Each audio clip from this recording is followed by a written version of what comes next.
Querétaro, aspirante a la rectoría de la máxima casa de estudios. Estaba yo revisando su currículum. La verdad es un currículum impresionante. Pues si me dedico al currículum, nos acabamos las 2 horas del programa y no terminamos. Nada más les diré que tiene la maestría en Ciencias de la Educación, doctorado en Psicología y Educación, lo obtuvo con mención honorífica, fundador de la Red de Investigadores sobre Desarrollo Social y Trabajo de la región Centro-Occidente. Tiene más de 50 publicaciones entre libros, capítulos de libros, artículos de revista.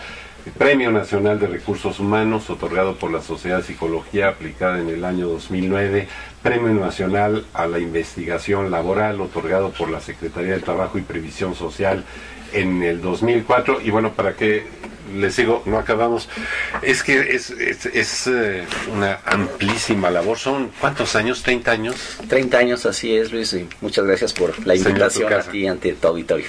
Bueno, me interesa mucho, han sido muchas y diversas las investigaciones realizadas, pero esto que estábamos viendo de la transición que estamos viviendo en términos económicos, hay un proceso de cambio fundamental.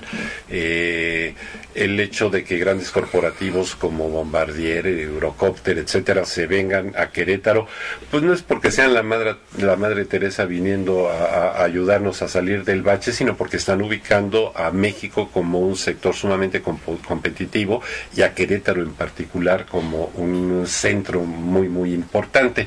No solamente ellos, veía yo un estudio de HSBC, un estudio prospectivo a 50 años, y va en la misma dirección, o planteamientos como hacen algunos teóricos con perspectivas a 50, 100 años, que hablan de una nueva geografía, una nueva historia, cuyo centro van a ser los Estados Unidos, pero donde México va a jugar un papel fundamental.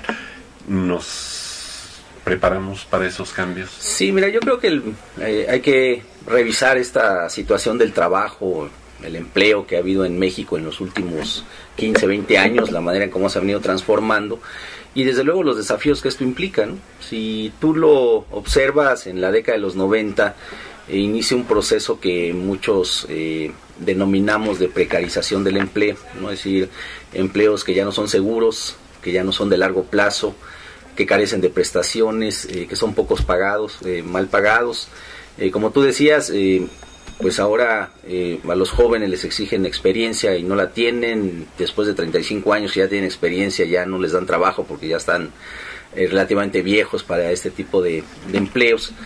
Y eso pues estuvo muy asociado desde luego a toda la condición económica internacional, y que en México pegó muy fuerte con la crisis del 94-95, ¿no? El famoso error de diciembre, digamos, que popularmente así fue conocido, pero que fue marcando toda una serie de cambios en el terreno del empleo en México, ¿no? A partir de ahí también en el país empezaron a experimentar la polarización, digamos, entre el tipo de empleos que se estaban requiriendo.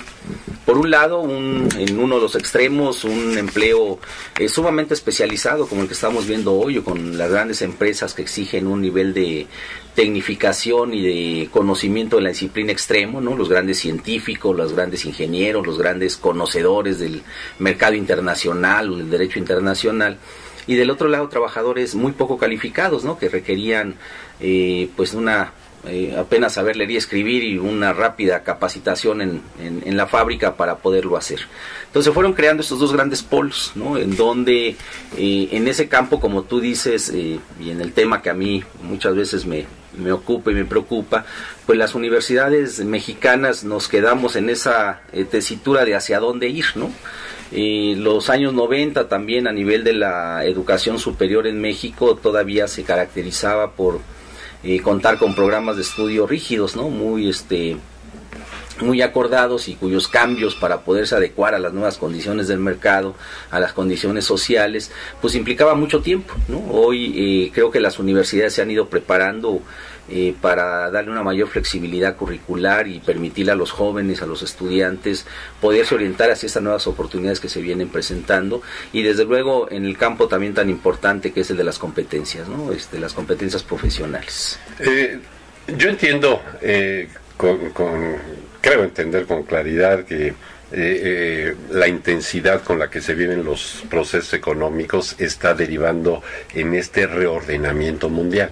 Los ciclos del capital, de reproducción del capital se han acortado y obligan de tal manera, por ejemplo, pues, a abaratar costos de producción. Y Eureka, se han encontrado, por ejemplo, que en Querétaro podemos armar arneses eléctricos que tienen 5,000 partes que hay que colocar con 0 errores, lo que no logran en los países de orígenes. Entonces, obligados por este proceso de reproducción del capital que se ha intensificado mucho, que entre otras cosas deriva guerras, ojo, pero estos procesos de concentración de capital pues nos van a traer no solamente líneas de producción, sino grandes corporativos. La duda que tengo es esta: a mí me parece correcto preparar a la gente para aprovechar, porque finalmente son áreas de oportunidad, pero corremos el riesgo de convertirnos en una moderna colonia del capital a su más alto nivel. ¿Y cómo evitar ser una colonia? O sea, no nos podemos oponer al desarrollo. Evidentemente, bienvenida a la inversión.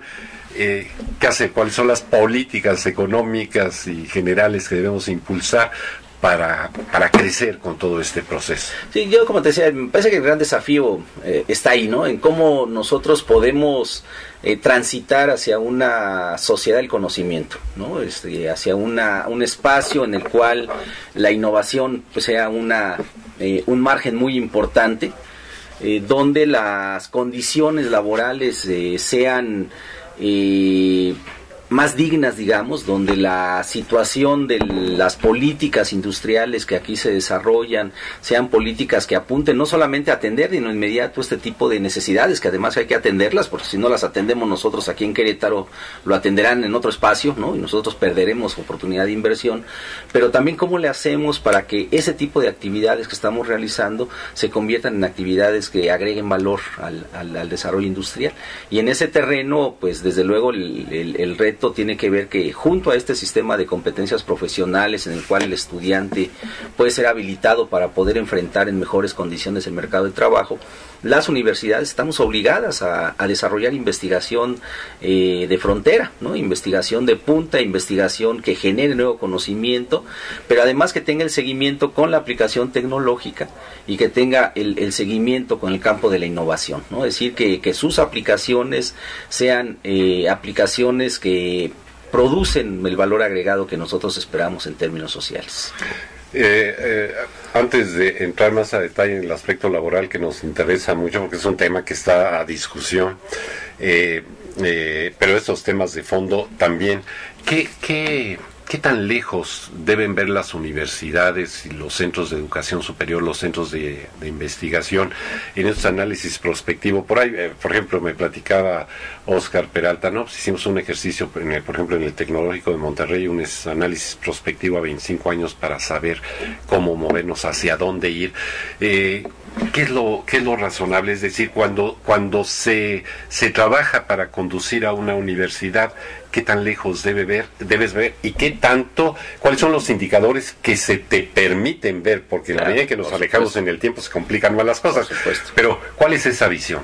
Para mí las tendencias de futuro que están proyectadas y por los ciclos económicos, como tú lo has comentado, que cada vez se acortan y se modifican en términos de sus trayectorias de maneras muchas veces inesperadas, a mí me parece que los escenarios de desarrollo tienen que tenerse una visión de muy largo plazo. Este terreno de la investigación, por ejemplo, en esta línea donde la investigación sea un área fundamental, donde las universidades tengamos para desarrollar un nuevo tipo de sociedad, pues sí son miradas de largo plazo, ¿no? De 25, 30 años aproximadamente. Sin embargo, a mí me parece que las maneras de aplicar el nivel de conocimiento y la formación profesional que las universidades debemos tener, los escenarios tienen que ser mucho más cortos, son escenarios de 10 años. Hoy las carreras, muchas de ellas son carreras que están llamadas a renovarse o morir, ¿no? Si hoy espacios como el campo del derecho, el campo de la contaduría, de la administración, de la psicología, algunas de las ingenierías no tienen una renovación muy rápida en términos curriculares y de adecuaciones a las nuevas exigencias que se están dando en el campo profesional, pues están condenadas a desaparecer, ¿no? Y hay otras que son emergentes, ¿no? Son áreas emergentes, todo el terreno de la informática, todo el campo de la microbiología, el terreno de la nanotecnología, son espacios que ahorita están creciendo y cuyos niveles de máxima fuerza, digamos, los vamos a vivir en los próximos 5 o 10 años. Entonces yo creo que ahí, como instituciones educativas, nosotros tenemos que estar preparados en los dos niveles, sí, en una mira de futuro larga, donde la universidad tiene que constituirse en el pilar de la investigación, y creo que ese es un tema que no puede ser de corto plazo. Y otro donde sí las innovaciones curriculares en términos de los programas educativos tienen que ser muy dinámicos para poder ir atendiendo las necesidades que se vienen presentando y que van surgiendo en el día a día.